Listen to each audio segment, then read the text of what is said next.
Okay, I gotta go. Good morning, everyone, and welcome to the Capit Project Apprenticeship webinar. My name is Brittany Boston, and I am with the Illinois Center for Specialized Professional Support.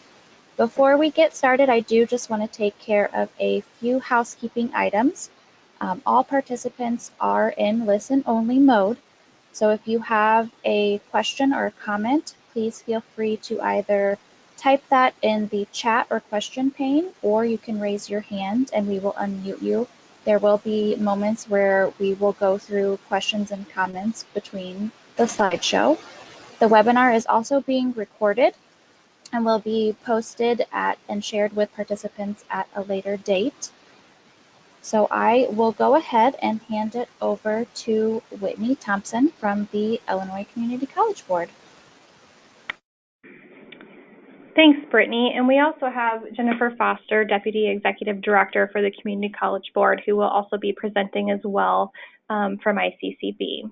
I want to take a second and welcome everyone and let you know that on the webinar today are only participants of this grant, so we want to make sure that there is a dialogue and that there is open communication, and feel free to ask any questions or share any information. We've got some great resources here for you today from Eric Selesno from Jobs for the Future, as well as Dr. Rebecca Lake from Harper College. We'll be sharing some information on pre-apprenticeship programming, and then Dr. Lake will be talking about lessons learned and giving some advice for how to start and scale specifically a registered apprenticeship programming.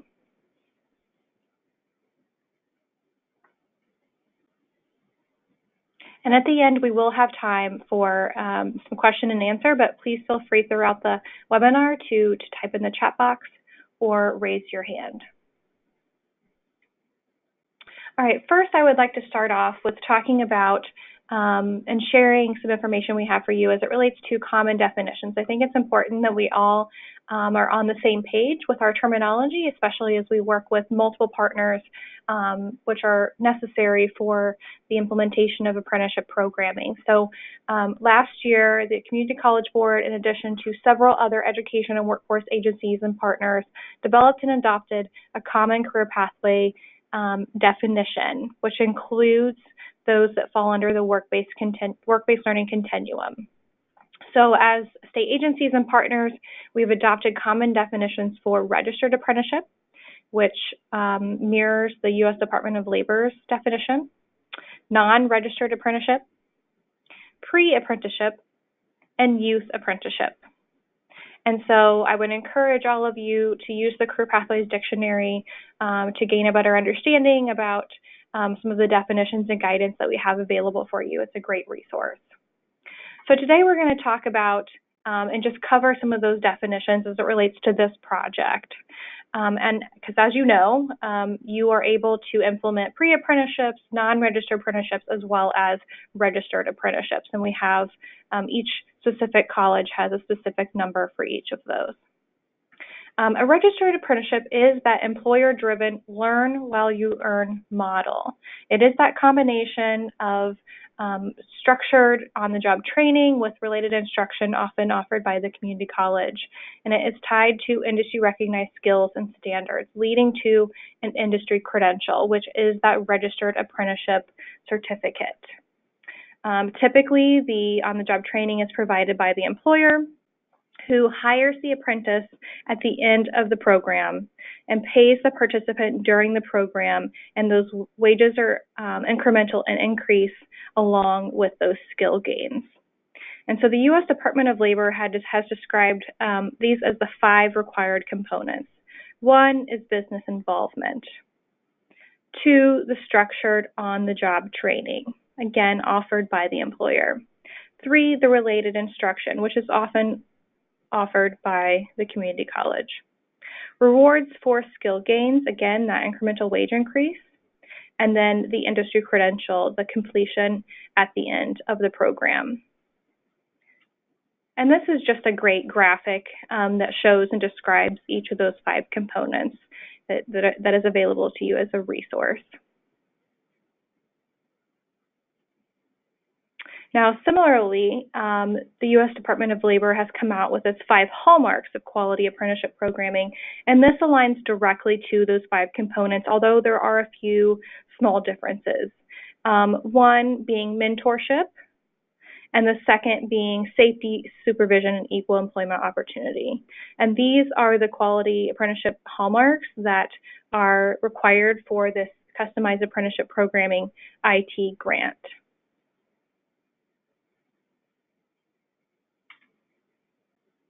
A non-registered apprenticeship program is the exact same as a registered program, but it does not have the registration criteria. And so in the state of Illinois, through the Apprenticeship Committee and some of our other work, we have agreed that we are supporting registered and non-registered apprenticeship programs. There isn't a significant difference, as I said, but some businesses are wary about the registered aspect of the program. However, the community college can serve as the sponsor for a registered program, which does alleviate some of the paperwork and some of the other requirements that the business may want to avoid. So that is an option.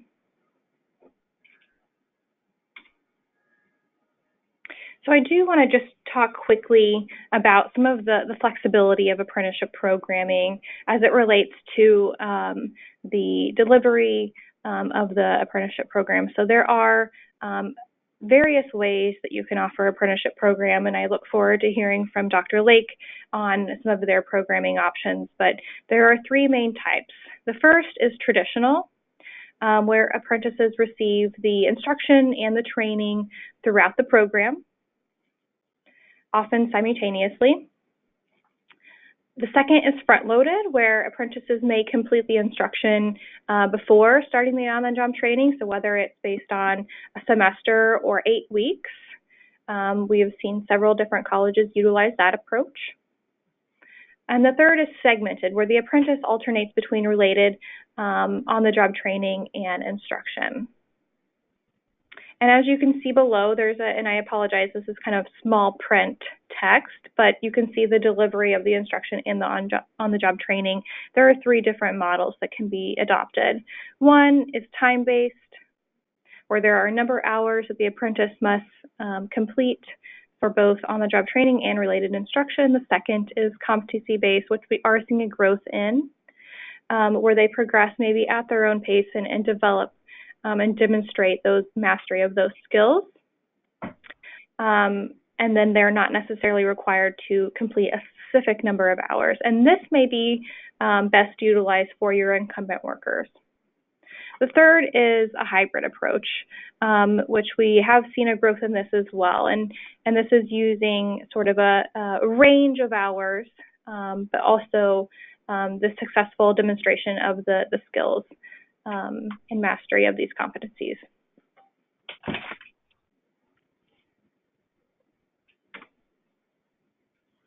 So I'm not going to talk a lot about pre-apprenticeship because Eric is going to go into depth about the high quality framework for pre-apprenticeship programming.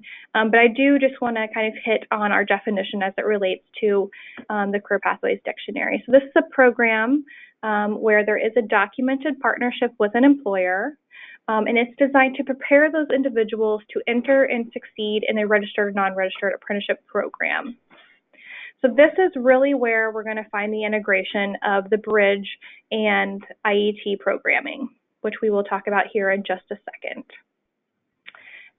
It includes training and curriculum that aligns with the skill needs of employers to meet those entry-level requirements of apprenticeship programming. So it's preparing them for transitioning into that apprenticeship programming. Similar to regular apprenticeship programming, the apprentice should have access to career counseling, educational support services, and other supports to help them persist through the programming.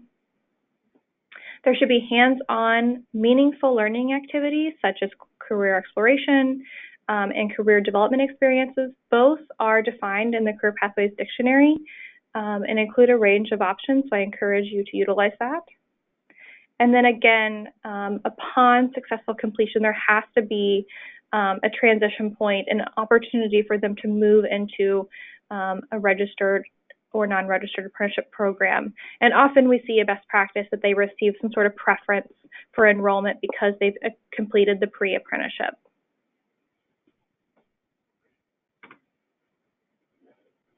And these are the partners that you will see engaged in apprenticeship programming. Again, you have the community college, which is you. You have collaborations with employers, which is a necessary.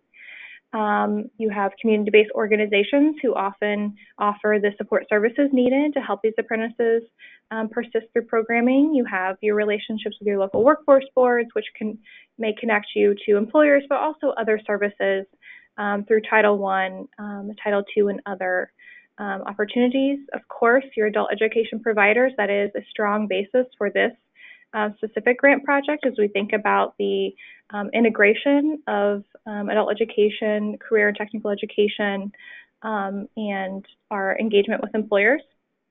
But there's also additional paths for connecting them to four-year colleges and universities and engaging and connecting with chambers of commerce and unions. So this is definitely a partnership-driven model, which does lend to the success of this grant.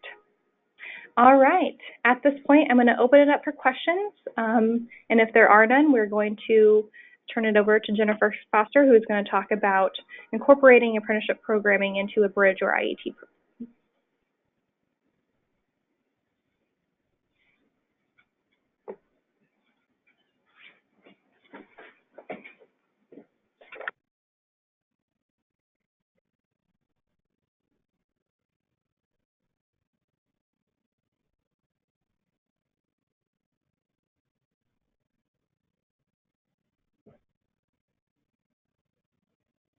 I don't see any questions at this time.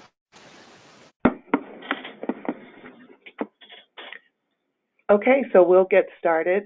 We're going to talk a little bit about our model, and we're going to talk about it in the context of pre-apprenticeship as it relates to bridge and integrated education and training or related instruction.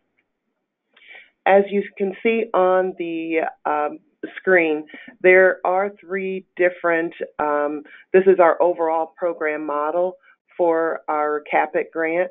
And one starts with our pre-apprenticeship bridge program, which incorporates basic skills, related technical instruction, on-the-job training, and support services. So this is our traditional bridge programs that incorporate these other pieces into it. For a bridge program, there are three components. One is contextualization. The second component is career awareness and exploration. And the third component is transition services, helping individuals to make that transition into either a pre-apprenticeship model as a standalone or into an apprenticeship model. The bridge program definition is also a statewide definition and is incorporated as a part of the career pathway definition. The second component of this model is a pre-apprenticeship model. And as a part of this pre-apprenticeship model, we're talking about integrated education and training or related instruction. We're also talking about how we can incorporate incumbent worker training as a part of this process, and also continuing with the concept of at every rung of this model that support services are needed.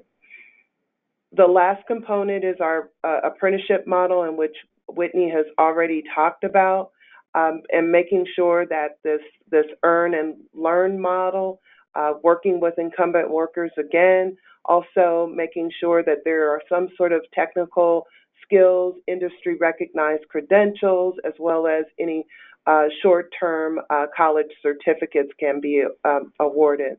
The whole idea is acceleration. If you would look at that middle piece there, and it's highlighted in a light blue, and it talks about essential employability skills framework. This is important across each of these areas, incorporation of the employability skills, making sure that as a program or an initiative that you put together, that you are incorporating the essential employability skills. Illinois, with a lot of its partners, including employers, have already developed an essential employability skills framework that can be used as a part of your program. And we are hopeful that as a part of our webinars and our webinar series, that we can introduce you to this framework. There are a lot of different frameworks that are out there now, but Illinois has developed a framework utilizing individuals from Title I and all of the titles under the Workforce Innovation and Opportunity Act, as well as inclusion of some of the K-12 system, as well as employers and other workforce or related organizations or institutions. So we are wanting to make sure that as a part of the CAPIT model, that we are serving individuals across this whole program model. So it's not just concentrated on the pre-apprenticeship model, that we have individuals that are being served, apprentices that are being served across the model. And because of our goal of 1,728 apprentices being serviced over the next 4 years, pre-apprenticeships do account for it is accounted in those numbers.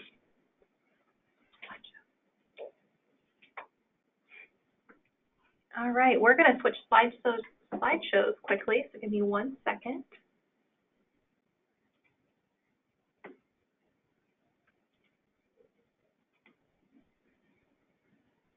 All right. So when we talk about a pre-IET or when we talk about apprenticeships or ICAPS models, or when we talk about bridge programs, we're actually talking about integrated education and training. And for adult education, and now under Perkins 5, under the Illinois plan for Perkins 5, we are including integrated education and training as a part of the delivery system. And under Title II, under workforce, under the WIOA law, we are incorporating integrated education and training as we move forward, because this is our way of making sure that the 1.2 million individuals without a high school diploma and the other individuals, which is over probably around 300,000 individuals where English is not their first language spoken in their home, this is our way of moving individuals into the pipeline, into the talent pipeline. So as you can see, we have a model A, which looks at individuals that are at a level 4 all the way to a 5.9. We also have a model B that talks about bridge programs that are at a level of 6 to 8.9. So what we're trying to do is contextualize the instruction, make sure that career development transition services are incorporated.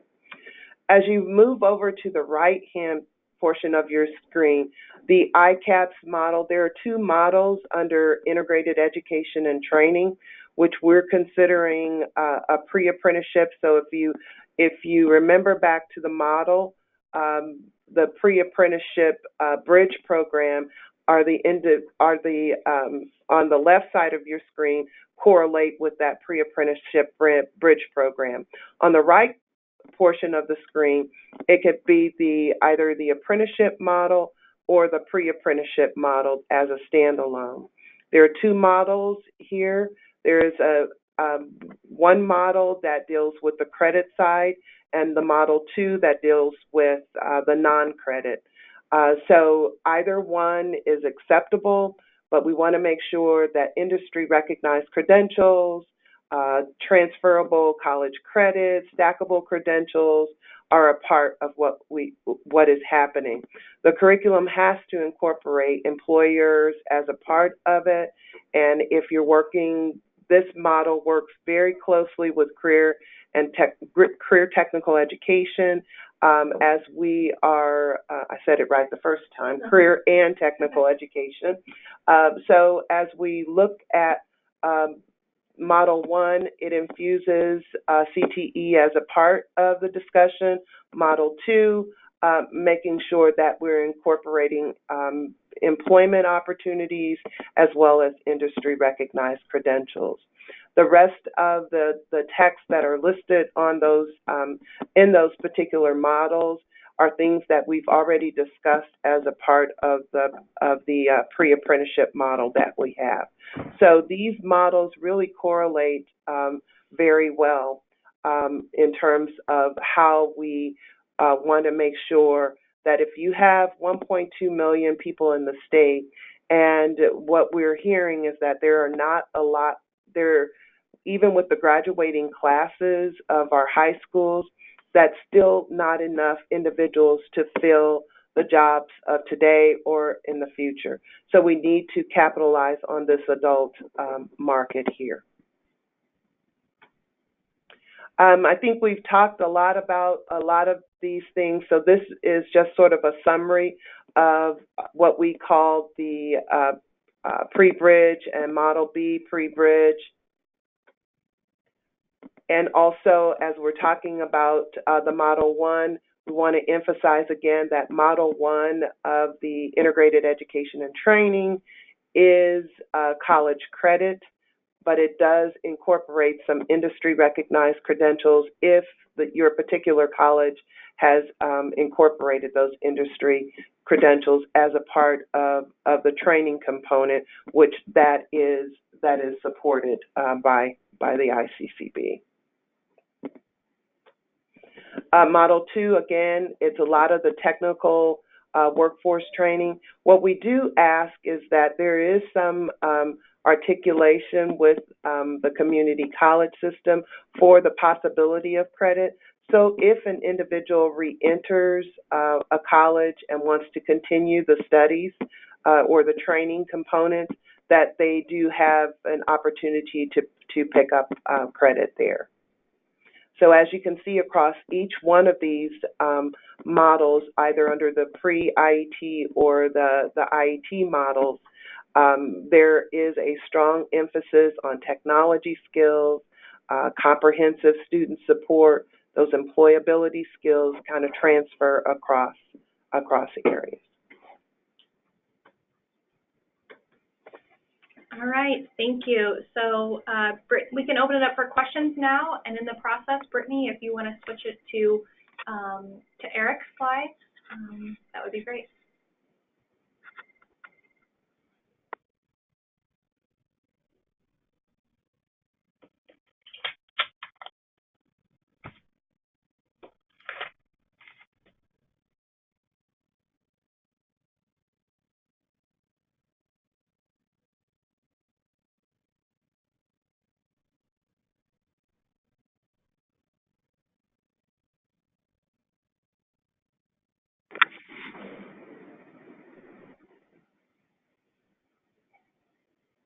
All right, so now I will pull up, I will actually advance the slides, Brittany. Thank you for letting me know.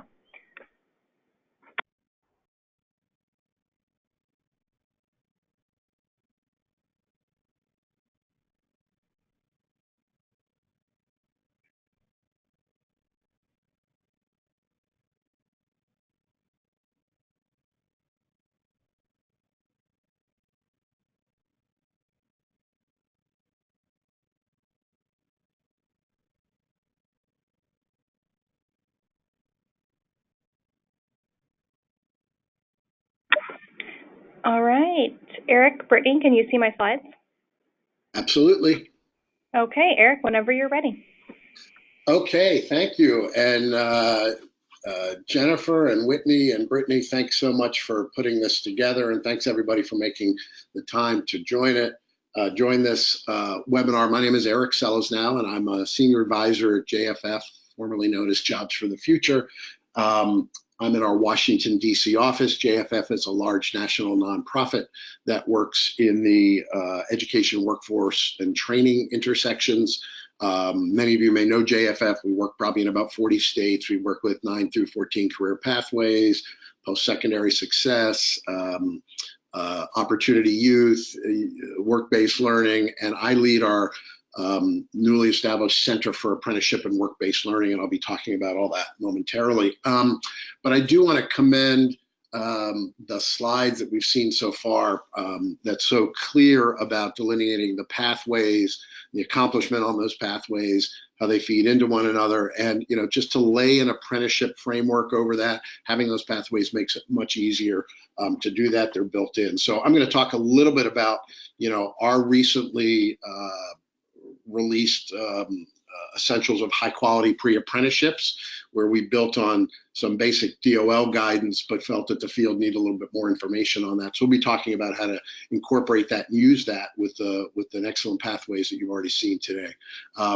So we can go to the next slide, please. And I should say why we're doing this. We'll be working, and I want to thank Jennifer and others for including us in the grant. We're a partner in this grant, and we'll be supporting the project through technical assistance, coaching, and some other things. I'll review that in a couple of minutes, but we're thrilled to be a part of this. We worked in Illinois before, and so we're thrilled to be working with ICCB on this project. We work with a number of them.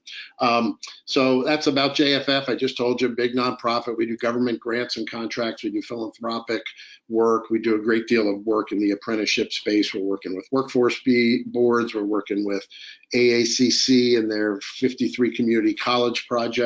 Some of you may be on that. So anyway, so we're out in the space as capacity builders and resources to build apprenticeship programs. We focus a lot on registered apprenticeship, but we believe all work-based learning and applied learning is good. So we try to advance that whenever we can. We understand this project is both registered and non-registered, and pre-apprenticeship pathways to registered or non-registered. So it's important that each one of you who are participating are clear on what you plan to do on that. So, and we do this, we do a lot of work with employers, government, colleges, high schools. We do a lot of youth apprenticeship work now, so if that comes up, we're happy to talk to you about that. And our website is listed there, center4apprenticeships.jff.org. And the reason I bring that to you is because there's a ton of really good resources on diversity, on IT and apprenticeships, on a range of different topics. If you just go to that website, click around, there's 250 current resources that we think are very helpful. So next slide, please. Okay, so the picture there of the goals is there everywhere because just to remind us, it's a grant program with DOL. You do have deliveries, you do have goals, you do have numbers, and at the end of the day, with any DOL grant, that's going to be important. My background, just so you know, I spent many years in correctional reentry, probably about 24. My second career has been I ran a local workforce board, I ran a state workforce board, and I oversaw the Office of Apprenticeship at the DOL, at US DOL during the Obama administration. So been around the workforce system, community colleges, federal and state policy. So next slide, please. So this is some stuff off of your website. Illinois is already, making progress with apprenticeships at 16,000, 442 active registered programs, 300 sponsors. And so there's a lot of interesting activity already going on in Illinois. We know the state and the colleges are all engaged in it. I bring this up only because the only data you can really pull is on registered programs. You can't really pull data. There's no central collection point on non-registered programs. And there is a little bit concern that non-registered and registered cause a little bit of brand confusion out there. So you gotta be really careful in dealing with your employers and your team on, registered apprenticeship is a brand. It means certain very specific things. Non-registered can be all over the place. Thank goodness Illinois has a definition for that, which mirrors some of registered, not all of it, but it is important to just be clear on those distinctions between the two. Next slide, please. I understand there's a delay between slides sometimes, so bear with us as the time and space continuum works out. I think we have a sense of what pre-apprenticeships are, but I think the most important thing for you to think about as you're designing your pathways and your programs is this is a pathway that articulates to either a registered apprenticeship or a non-registered, as you all are calling it. It has to articulate to that as an endpoint. So, you know, a pre-game warm-up is to warm up for pre the game, and a pre-apprenticeship is to warm up for an apprenticeship. So the goal is not to just you know, throw contextual learning and training at them, but to really coordinate it and develop the pathway so it leads to what the entry requirements are for the registered or non-registered program. So that's your base. Lots of folks who are doing this work sort of work backwards from the registered or non-registered requirements and sort of, you know, reverse engineer their pre-apprenticeship program. You have all the elements in those excellent slides that Jennifer went through. So the, you know, how you articulate it to the apprenticeship programs, you know, you can just lay that over this process and do that. I think what we're looking at is high quality apprenticeship programs, right? And so high quality is a very important qualifier for many of these programs that are nothing more. Look, our workforce highway, if you've been around for as long as some of us on the phone have, you know, for the last 30 years, our workforce highway has been littered with some really bad or very mediocre pre-apprenticeship programs. So it's a chance to raise the bar and step up pre-apprenticeship in this country. And I'm thrilled that you're doing that work, because I think there's, what, over 1 million Illinoisans, I'm not sure what you call them in Illinois, residents of Illinois, who deserve an opportunity and a pathway into the promise of apprenticeship. And that's what this project is clearly doing. So quality is the big determination there. Next slide, please. So we know that pre-apprenticeship can happen in a lot of different places, and it is. Labor is calling it apprenticeship readiness. High schools are doing some basic pre-apprenticeship, community-based organizations do, some workforce organizations do, and more community colleges are. Nowadays, because there is flexibility and in apprenticeship, you can bundle these all up into an apprenticeship. You don't have to have a pre and then an apprenticeship. You might have to in registered if somebody doesn't meet that, but oftentimes you can bundle up some of the entry-level requirements you want people to leave in a longer that you want people to learn in a longer apprenticeship program. But it's probably getting into a little bit more detail if you want to start folks on a pre-apprenticeship. So there's a lot of folks out there who are growing and learning how to do high-quality pre-apprenticeships, which is why we developed our framework. Next slide, please. And I'm going to go over these slides very quickly because I think you're going to get a copy of them. But as I said, high quality program links to directly to an apprenticeship, prepares people typically from underrepresented populations for high quality employment opportunities. Again, there's your bridge language there. It aligns with ours. We see a real plus of the pre-apprenticeship programs as increasing diversity and equity, and not just diversity, but giving people opportunities to advance once they get the job. Apprenticeship is a great tool to do that. It's a longer road, right? Getting somebody through pre-apprenticeship to apprenticeship, and sometimes with the population that we serve, you know, the wherewithal and persistence is a bit of a challenge, but that's where the support services that are written into this grant come in, the counseling and support services to do that. And then, you know, pre-apprenticeship, you know, it doesn't have to look like a mini apprenticeship program. You just want to provide the essential instruction, the contextual learning. Great if you can provide on-the-job work experiences, company tours, company engagement. You know, apprenticeship requires on-the-job learning, and it is a job, and you get paid, and it's on-the-job learning.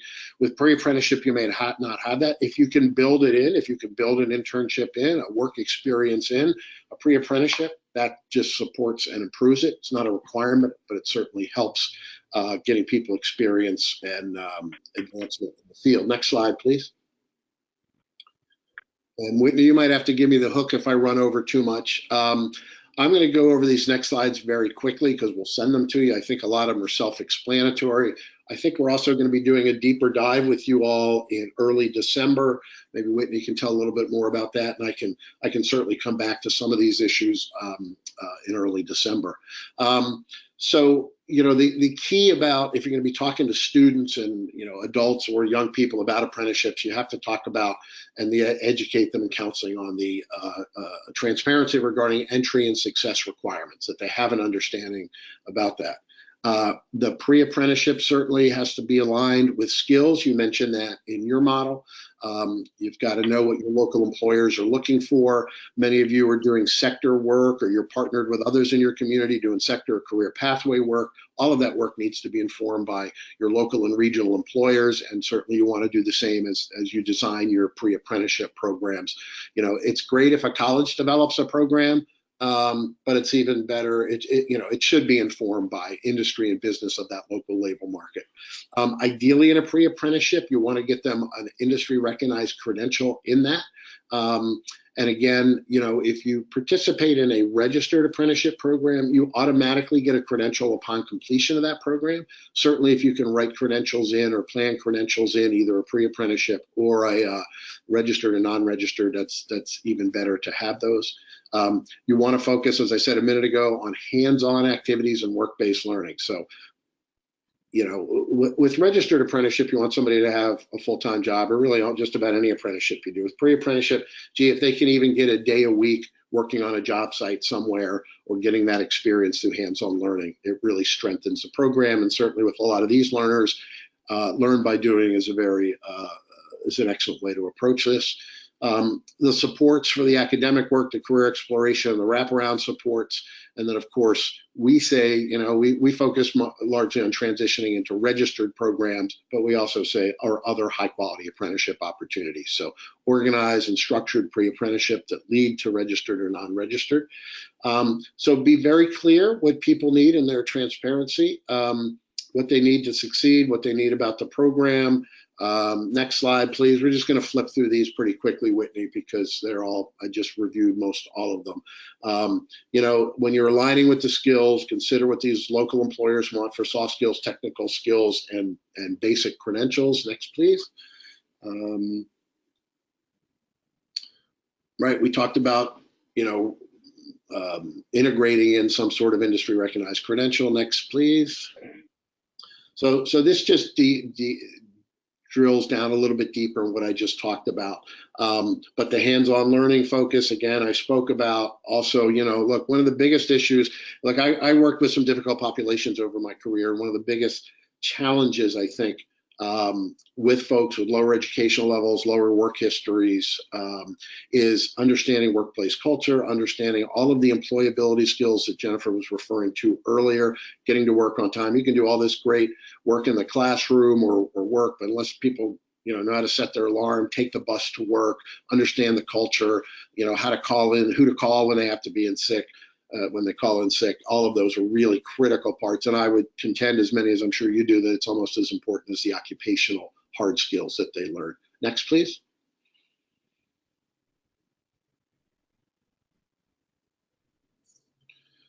Yeah, I mean, offering academic and career support services are key. There is some, I don't know if there's scientific studies, but we'll say the more that you provide support services to students and workers, the higher persistence and completion rates that are happening there. So supports become important. And again, partnership with your local one-stop, local workforce agency, a community-based organization, others can provide the support services that sometimes colleges can't to their students. So partnership becomes very important in this, and a shared sort of success with those students. Next, please. And I just want to add to this slide that 1 Million Degrees, as well as Young Invincibles, will be partnering with us through this project to assist on these wraparound supports. Both excellent organizations to support those folks, absolutely. And then, you know, the most important thing too is when you're planning your work in your local area, your region. So, you know, look at local already existing apprenticeship programs and try to backtrack to them, try to make relations. If you've got a number of unions or trade organizations, HVAC, building trades already existing, really helpful to make partnerships and relationships with them. So learning about what their entry requirements are so you can customize accordingly. Most people forget to do that, right? They have to go out and go company by company and customize an apprenticeship program. You may have existing apprenticeship programs there. I know in this tight labor market, they're looking for workers all over the country. So the question is, can you form a relationship with them where they will at least recognize your pre-apprenticeship program to make it easier for their entry requirements? They probably won't. As Whitney noticed earlier or observed earlier, they may not offer direct entry just because you completed it, but they may give you an interview, give the student an interview. They may give them brownie points to their application, and they may want to see those credentials. So always good to plan that. Next slide, please.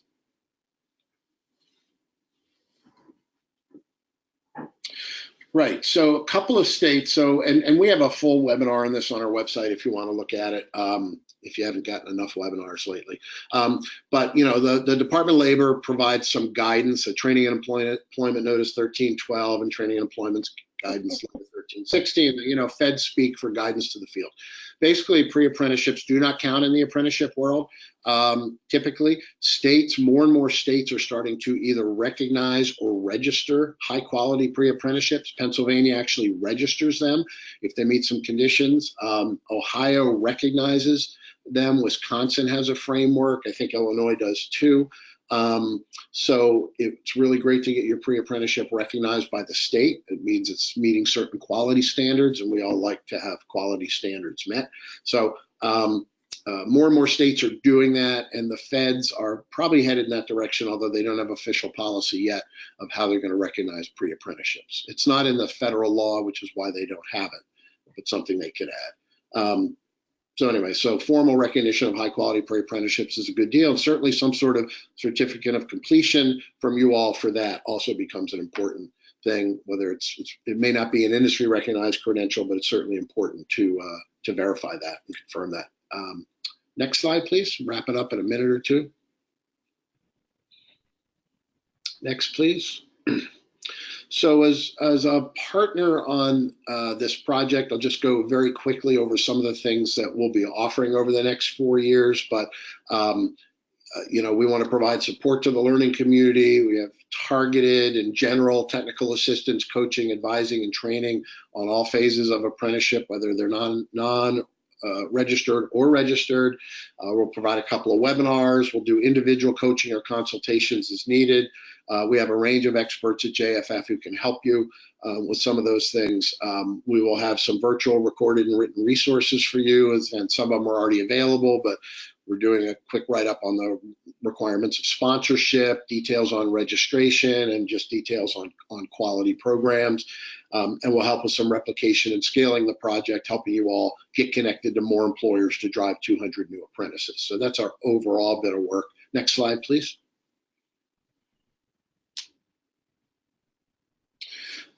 So these are just some of the areas we can talk about on. If you're interested in learning more about registration, different models of sponsorship, becoming an intermediary, which some of you I know have been thinking about, cultivating and leveraging employer champions, the pre-apprenticeship, how to work well with DOL in your state, lead with DOL, who we happen to know, by the way. You all are probably already experts in alignment with career technical education. But anyway, a range of different things that we can't even think of that you'll have questions on, and we're happy to help with that over the course of this project. Next slide. I think we're coming to the end of mine. All right, so I'd like to give you a minute to ask questions, or as much time as you need, but I'm going to just pause here for a minute so that you can type them in the chat box, or you can raise your hand and Brittany will unmute you. Yeah, and I would just say that, you know, my email at JFF is easy if folks want to reach out, you know, with questions or with specific requests, and we'll formalize that process as we go on together in this project. We did have one question come in. Sure. Should the apprenticeship be supported by an adult ed instructor, so continuing the IT model, or is the expectation that students are on their own in the apprenticeship phase, so no support class?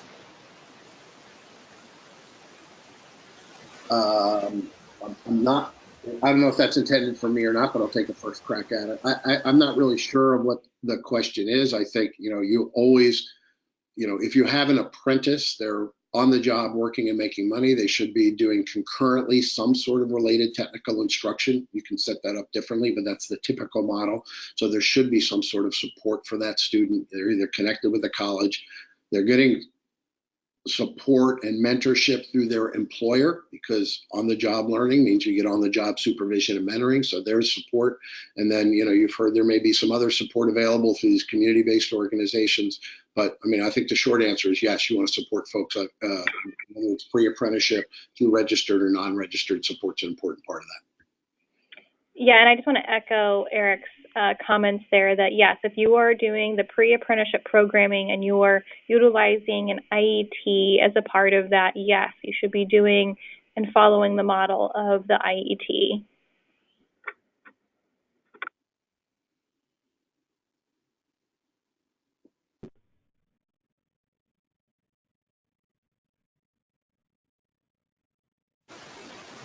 Those are all the questions we have at this time. Thank you. We look forward to working with you. Thank you, Eric. And let me, Dr. Light, let me pull up your slides here. Okay. Can you hear me well enough, or do I need to pick up the handheld phone? You're fine. Mm-hmm. Okay, good. Okay, everyone should be seeing Dr. Rebecca Light's slides. All right. Well, hello again. I've seen some of you just yesterday at Joliet, but hello again. And we are starting to have a new emphasis on, and a great emphasis on apprenticeships, both registered and non-registered, to get our people back and get into what we need to have as a sustaining, life-filling jobs, so that we can have our family and take our families where they need to go. So I'm going to, next slide please, kind of tell you a couple of things and kind of share with you, so that none of you, in particularly in the community colleges, have to make the mistakes that I already did. So I already made them for you, so you don't have to make them again. So here are some musts to make this a success. And please think about, I think you should kind of put in your mind, kind of switch it up a little bit, is that whether you're an apprentice that is a registered apprenticeship program or apprenticeship program, that one model that you make within your institution can go for either one. So know that that it's a model that you tweak it a little bit and it becomes registered or not. So it's very easy to do both, and we are probably going to do both here at Harper. So the musts are you need to have employers within your area that want to have a specific RA program or apprenticeship program. So you can't go write a program or institute a program like in sales or marketing if you don't have any companies that are asking for that. So make sure you have that committed, in that they say that they would really want to do that. Now that doesn't mean they're going to hire them yet, but it gives you some commitment. And you have to have faculty that are willing to work with you. You might have faculty in a program that says, I just don't want anything to do with it. Well, then that's probably not the program to start with, or the couple of programs to start with. And so you want to make sure that you have faculty that are on board. Admission staff needs to be on board with you. They really have to know that this is an initiative that the whole college is going to be taking, because when they're out there talking to high schools, or they're talking to other organizations, or they're having career nights, or the counselors in from the high school, or even talking way down into the junior highs, and we even have little grade school kids in, is that we have this initiative called apprenticeships, and it may be something that you want to take a look at.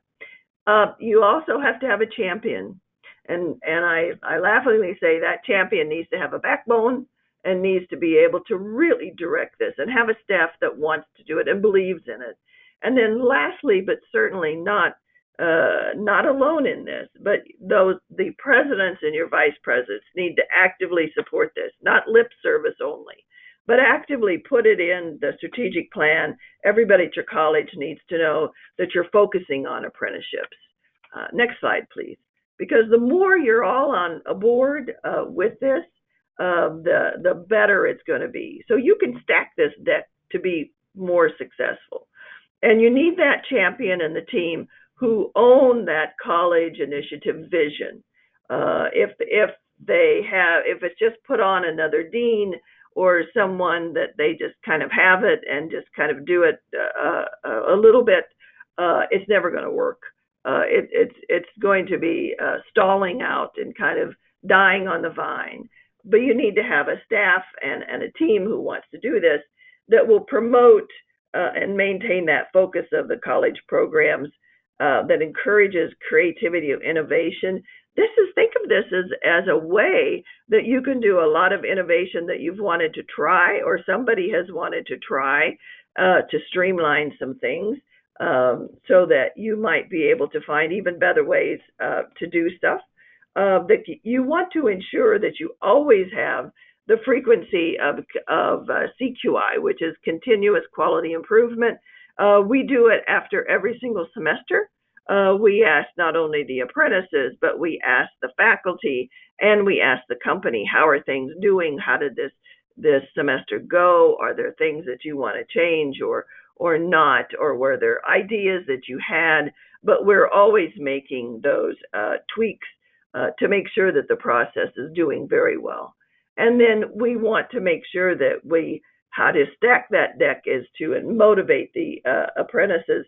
And I'm going to share with you one thing that I think that really has made the difference is an intrusive academic coach. And I'll share that with you in a little bit. So next slide, please. You know, we were talking about the models and partnerships that you're going to be using to be creative as you do this and you do apprenticeship programs. But I cannot stress this enough, is that internally in that college, because we all seem to have these silos, we still have them. If you're in non-credit, credit don't want to talk to you. It's very difficult to get credit faculty to take non-credit courses into and give them credit for that. But it's really important that everybody know, in admissions advisors, financial aid department, registration, about that you are going to do apprenticeships, that faculty are there, both faculty that are in the CTE programs, but the gen ed faculty in particular. And then it has to be in your strategic plan, or if you call it an operational plan. And then that also leads into the external kinds of things that you need to, because nobody's going to come if they don't know about it. So you have to talk to the employers. It starts with the employers. They hire those apprentices that go to school, the incumbent workers, they send them to school. So you have to have those printed materials, those leave behinds, a kind of a sales force that's out there with a thorough knowledge of your programs to talk to the employers, advertising, social media, all kinds of things that you can think of to spread the word. And nobody's going to come if you don't spread the word. Next slide, please. So that marketing message needs to match whatever audience you have.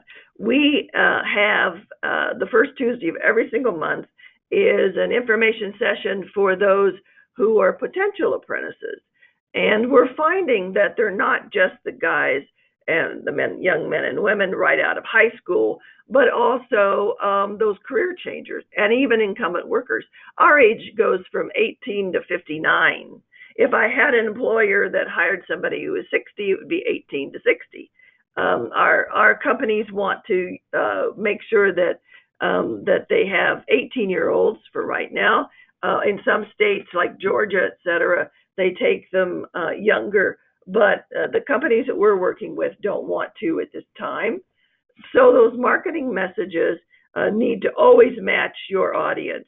the career changers, those companies that will hire the apprentice, the internal departments. We even put together a little flyer that will tell everybody inside Harper how we're doing, that we have 9 registered apprenticeship programs, that we've served 202 apprentices, that we have a GPA of all of those apprentices of 3.40, that we have a retention graduation rate of around 85%.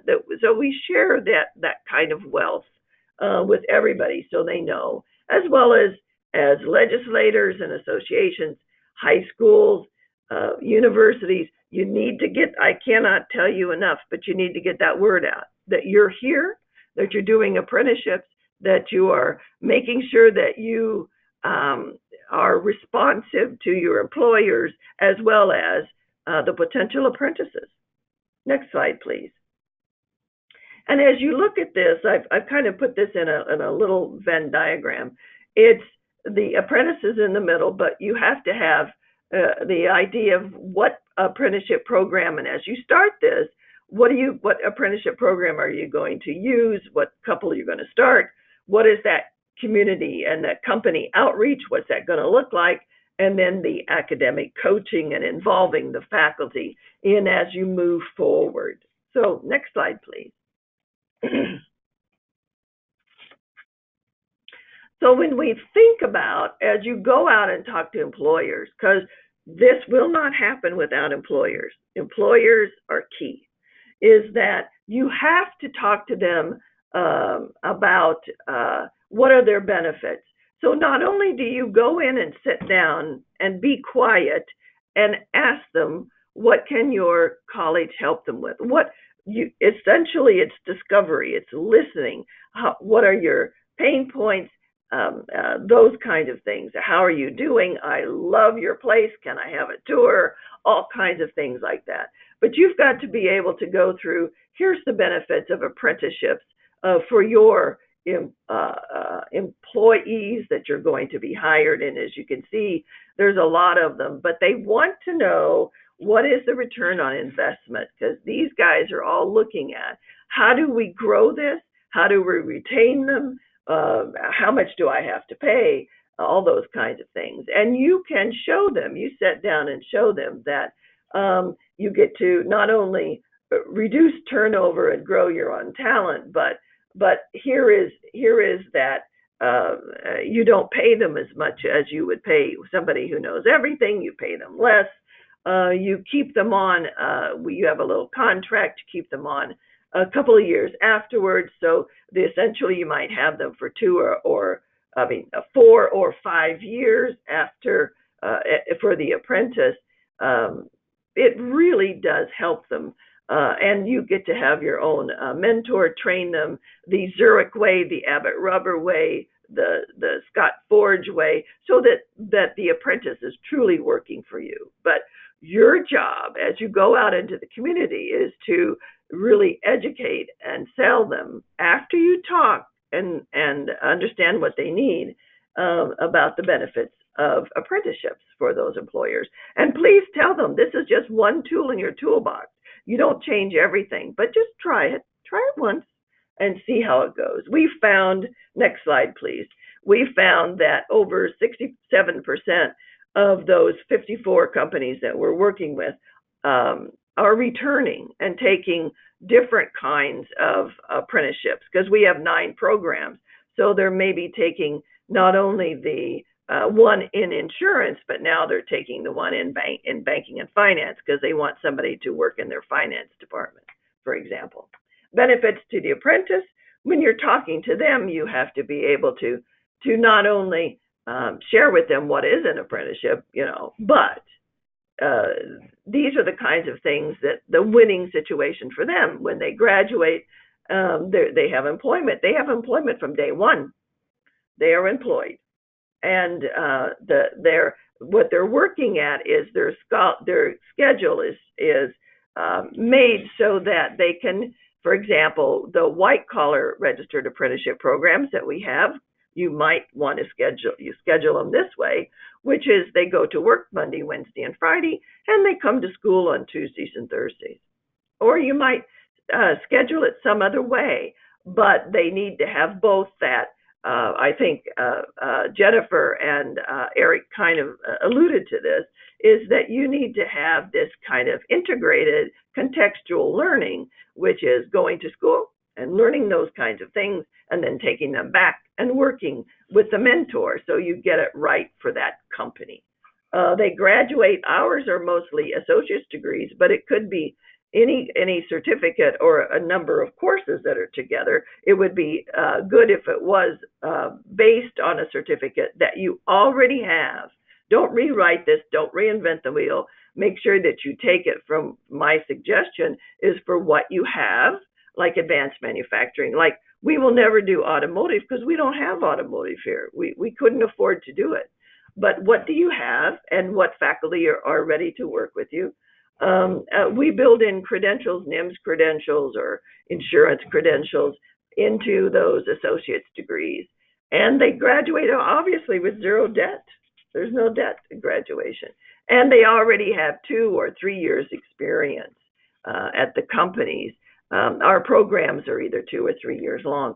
They can be shorter, 1 year. Our IT cybersecurity, which is the only non-credit program we have, is 1 and then just a little bit more, 1 in a few months.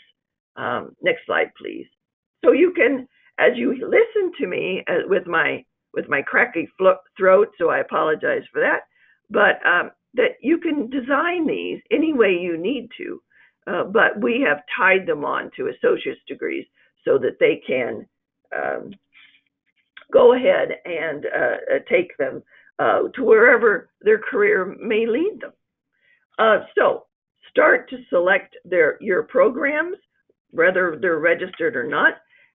You have to spend the funds that you have. You have a very short time to do that, and so you select your program that you probably already have, and you make your decisions about how to design it. Just for your information, we went over that there is time-based, there is segmented, and there's more of a front-loaded apprenticeship programs. We have them all. So competency-based, we have all of them. So you won't be just stuck with one, but like our truck driving, which we really haven't got off the ground yet, but it's more front-loaded. But we have both hybrid, we have time-based, and we have competency-based different registered apprenticeship programs. Next slide, please.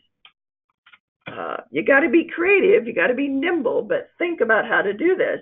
So use what you have, base it on what you already have. We have, every one of us in community colleges has associate's degree in business. Off of that associate's degree in business, I wrote banking and finance, general insurance, and marketing and sales management. So off of that one degree, we have 3 registered apprenticeship programs because the courses are all the same. It's just those 4 concentration courses change.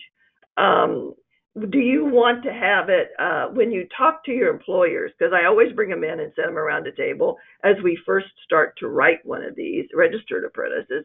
But you'll still want to do that same kind of thing with just an apprenticeship program and a registered apprenticeship program. Is what's the length of the program? Are you going to have it in months or 2 years or 3 years? Do you want to have it semesters? Or do you want to have it in 8 weeks or 12 weeks? Ours are all 12 weeks for the non-traditional, or 16 weeks. Do you want, is it Tuesdays and Thursdays or Mondays and Fridays, or do you want to have them in the daytime? We did try it in the evening. We felt that Aon had some of their courses in the evening, but they wanted to work them so much that we felt that it just wasn't safe for the student to be able to learn all this stuff and work a lot. So we've kind of changed that up. So those are lessons that we have learned. Next slide, please. This is just something that you might want to do. Just this is a curriculum map or an outline that each of the semesters, here's what the student will be taking, the apprentice, whether it's a little certificate and you only have 1 or 2 semesters, or it's a 3-semester thing, or it's however you want to do it. Companies want to know, as well as the apprentice wants to know, what do I have when, because they like to put a line through it, cross it off, those kinds of things until they're almost done. So make sure that you, like we do these there's 6 semesters. All of the white collar, non-traditional registered apprenticeship programs that we have, and you can go to our website and see it, is 12 weeks in length, because that's the summer. So they go fall, spring, summer, and they're done. And we've been doing this for 5 years now, so it absolutely works. Next slide, please. But this gives both the companies and the apprentice an idea of what all the courses are they need to take and what it might look like. And so here's a perfect example of a 12-week schedule. Yours might look a little different, but it's an idea and a way. And listen, we were able to get all of the career guys to put their courses in Tuesdays and Thursdays, but we also got all the gen eds to do this. So it's doable. If I can leave you with anything more than anything else to remember, this is all doable. We've been doing it, and it works, and we've been doing it very successfully. Next slide, please. Here is a way more like that segmented that we talked about, is that because our advanced manufacturing faculty had this already done in 8-week blocks, I wasn't going to ask them to change it. They wouldn't have done that anyway. But you just do what you have, So essentially, they come for 8 weeks. They in the fall and 8 weeks in the spring, and it's a 3-year program. I say to the companies that I talk to, listen, you give me your guys for Monday through Friday for 8 weeks in the fall, 8 weeks in the spring, and you get them for 36. And we always have the intrusive coach with all of our apprentices, and it works. And this happens to be what this faculty here at Harper had made, and so we kept it. Next slide, please. Just make sure that admissions is helping you to create interest. They send out blast emails to those who have started the first course in anything, but make sure that they work with you. There's no doubt that these apprenticeships can complement existing enrollment efforts that they have.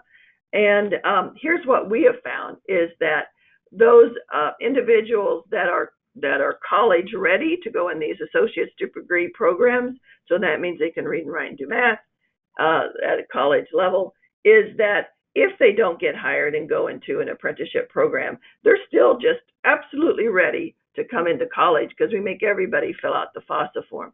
And so they're ready, and we have made sure that we have put them into credit courses. Most of ours are credit courses for the apprenticeship programs, and we have had people wait another year or two before they got into a registered apprenticeship program. So they don't compete with existing career programs, but they help fill those. Next slide, please. Here is something that I really want to share with you that we found that was really very satisfying and very helpful, and helped us keep that 85% retention rate, which means 85% graduation rate, increases your graduation rate at all of our colleges, is that intrusive academic coach. So we streamline the registration process. We do that bulk registration. The student never has to do that. We have an orientation just for them so they understand what's happening, because don't forget, they're already hired. They're in their job. We establish consistent meeting times. Non-traditional programs will meet every probably 2 or 3 weeks. Those 8-week courses meet the apprentices in there meet every single Friday. And we identify quickly what is needed in tutoring. And we know that in math and in English, you'll need tutoring, so we already get that for them. So usually it's that faculty that stays an extra hour. So, but we have other kinds of tutoring, and we bring those in. They don't have to go anywhere. We bring those in. And then we monitor with real-time data, like the academic coach is in the Blackboard, so she sees our apprentices' grades. She talks to the faculty about, how are they doing? Did they get their paperwork done? How are they in class? All those kinds of things. If they don't show up, we make sure that the company knows that, because you're being paid to come to school. They are paid when they come to school. So it's important that everybody is on the same page. Next slide, please. So companies know, because they're paying for their education in our registered apprenticeship programs, that exactly what the grades are. So our documentation is we always have personal issues and notes about coaching notes and these kinds of things. Next slide, please. And so what we always find out is the mentor at the colleges, and this is on our website. Next slide, please, about the train the trainer, is that on our website we have the outline for the mentor train the trainer program. But you may just have in a company, Bob, you're it. And so Bob's got to go and be the mentor. But we have made sure that we have these for the companies that are free to them. They can send as many mentors as we want, because here's what we found out. You will not just have one mentor. There will be 5, 6, 7, 8, and they're always changing. So we have them. You can send as many as you want to. There are little 4-time meetings over an 8-week period. But it's about kind of focusing the course on how to evaluate an apprentice, what are some teaching techniques for the mentors to use, setting objectives and all of that sort of thing with your apprentice, and setting up established weekly meetings. Next slide, please. Because what we have found is that we have a little log, simple log for them to fill out, that here's what they did that week. Very simple. But the better the apprentice and the mentor can work together, those better the mentor skills, that contribution back to the company is huge, and that makes that apprentice successful. Next slide, please. So if I can leave you with these kinds of things, is the lessons learned over 4 years, we're starting our 5th year, is that this is doable. Whether it's a registered apprentice or an apprenticeship, you have this. Use what you have. You have a certificate or you have an AAS degree, just use it. Streamline processes. Oh my God, streamline, streamline, streamline. Actually, think of this as a way to do some innovative stuff. So we've streamlined it, the registration process, just all kinds of things that you may not have been able to do. You might think of this as the pilot that you can do these kinds of things. Because these systems, trust me, Harper has, if you can do it any other harder way, Harper will make you do it. It is that they're not sacred. Just try them. You have to have that focused champion and the team. Remember that this needs to be very different for us as colleges. Customer service attitude to your companies. Customer service, always talk to your companies, go out and see the companies, those kinds of things. And continuous quality improvement. Just, I cannot tell you enough, but that needs to be at the end of every semester. Next slide. And then here's what you might think of as we kind of wrap this up, is that you can be, whether you're in a state office, an SA office, which we are not, thank goodness we are an OA state, Office of Apprenticeship, that works with the feds in DC, is that colleges are now wanting to become the program sponsor and do all this paperwork. Out of the 54 companies that we're working with, only 2 of them have their own registered apprenticeship programs, which actually are the same as our program, which is in insurance, and that's Zurich Insurance and Aon. All the other 52, they use our program. We are the program sponsor. And many of them have told us, we would never do this if you didn't do all this paperwork for us, because we didn't even know where to start. So we kind of do this, as you can see us in the middle as a college. We take those who might want to be apprentices and kind of link them up with the employers. We exchange names. We link them with potential apprentices that are cleared, can do read and write and do math, and then they interview them, and then they hire who they want to, and we take care of all the paperwork. Next slide, please. Just make sure that you have some kind of a pricing for whether it's a registered apprentice or just an apprentice program. You have to have a price. When you go out and talk to these companies, you cannot say, well, I don't know how much it would really cost, but it would be costing, it costs something. No, you have to have already done this homework that it is going to run 3 semesters, 2 semesters, 6 semesters. It is a flat fee of this. We will just bill you once a semester. It includes all kinds of things, and we will take care of the registration of the registered apprentices if you do that. And my last slide is sometimes you just got to go for it. You know, you just got to just jump on there and do it. I love this. I love this slide, but just go for it. The last slide just has our website and my phone number. And so I hope that gave you some ideas. It's very doable, but next slide, please. There you go.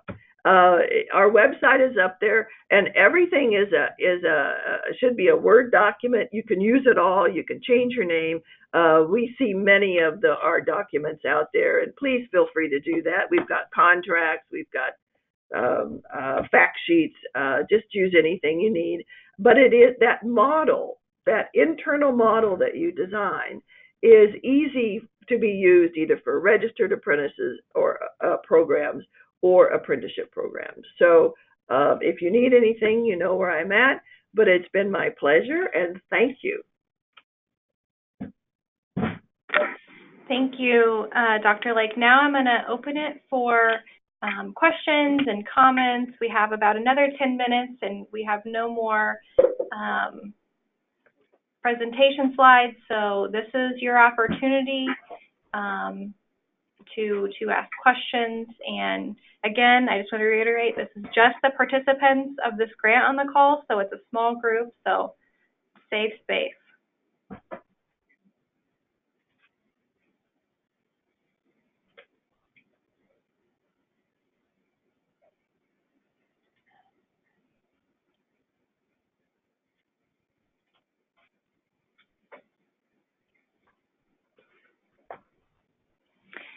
So while you're all thinking, because I know that you have questions somewhere, I will get questions from you later in an email. Dr. Lake, I would really appreciate it if you have, the curriculum maps that you showed, the different versions of those. If you have any in Word that you could share that they could tailor or that they could actually utilize, would you be willing to send those to us? Oh, sure. So shall I send them to you? Yeah, that's fine, and then I'll send them back out to the, yep, that's fine, and then I'll send them back out to the listserv. That's no problem. Perfect.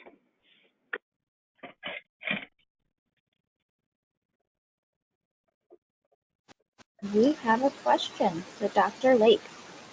What was Harper's 2 biggest challenges starting the apprenticeship program? Oh, that's a good question. Interestingly enough, it was not the faculty. It was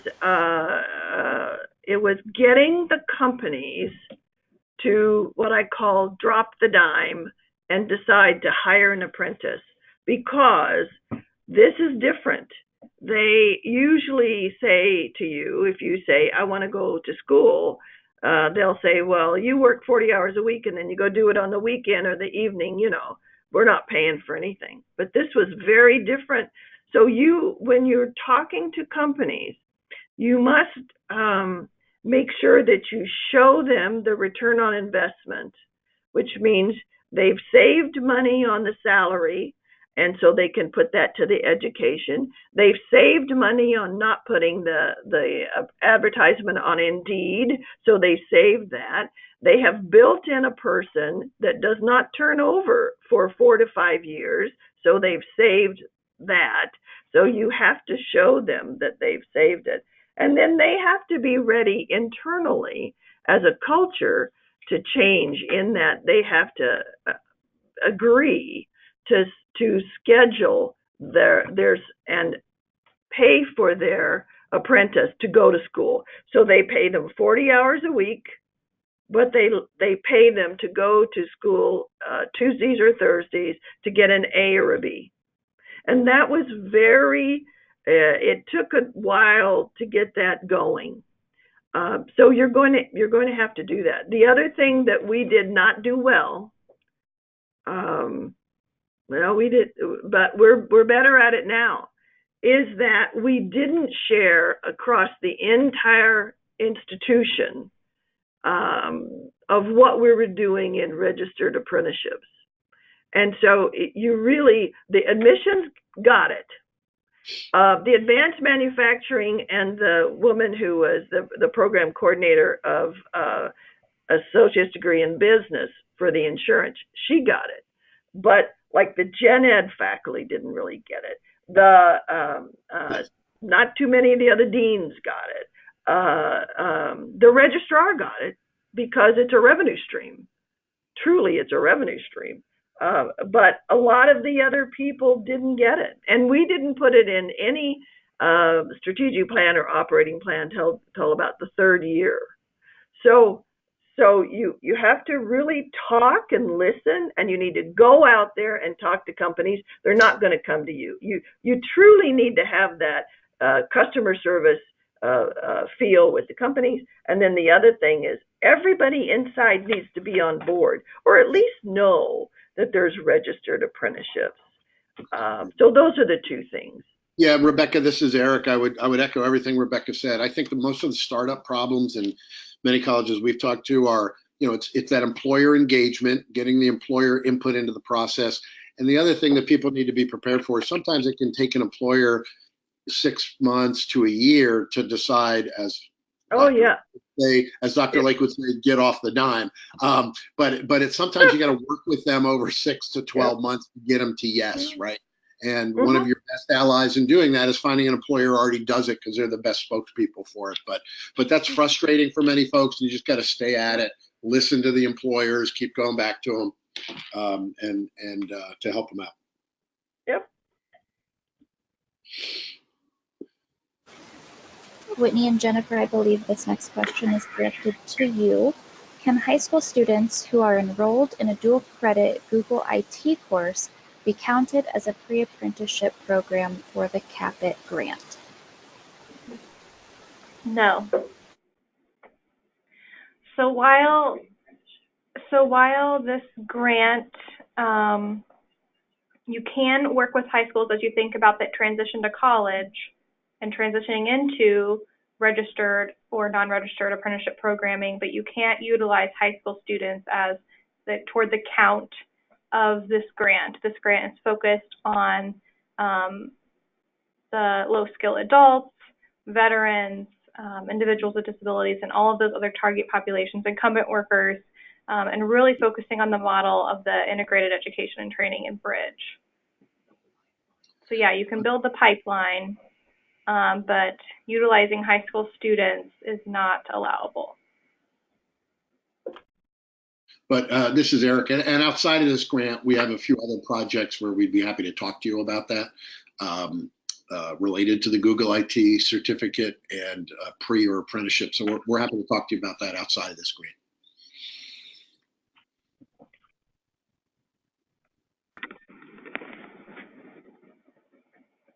Any other questions, Brittany? Those are all the ones I have at this moment. All right. Thank you, Dr. Lake and Eric Selesno, for presenting today. We think that this webinar was super helpful and had a lot of great advice and tips for you as you think about starting your project or scaling your project. We will get the webinar. The webinar was recorded, so we'll get the recording out to you in the next few days. You already have the save the date for the December 2nd, I believe it is, the second webinar on employer engagement that Jobs for the Future is going to be doing. So I will be sending out the registration link for that soon. Otherwise, thank you so much for attending. We did have one more question pop up, Sure. sorry, for Dr. Lake. How are you structured? Which departments, number of employees and positions, etc.?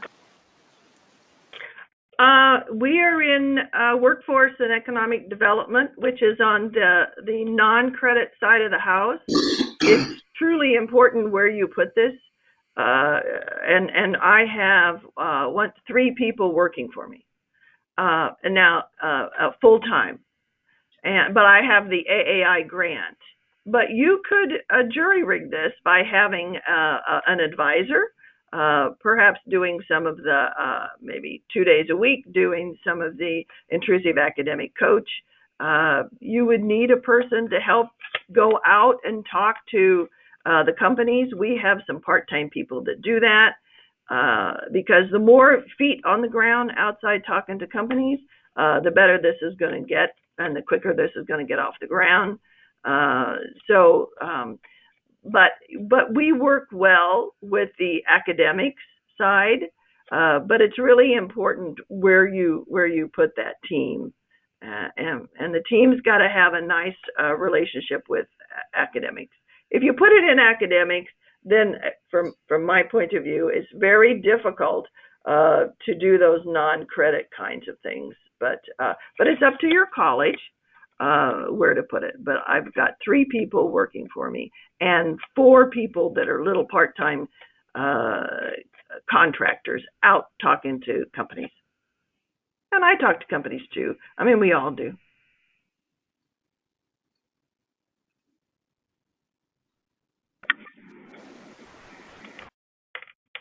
Thank you. Brittany, are there any more questions? Nope, that's all we have. All right, we are right on time, 11:30 on the dot. Thank you all for attending today. And again, like I said, we'll get the webinar recording out to you as well as registration for the December 2nd webinar. So we really appreciate your time, and thank you so much to Rebecca and Eric for sharing their insights today. My pleasure. Thank you.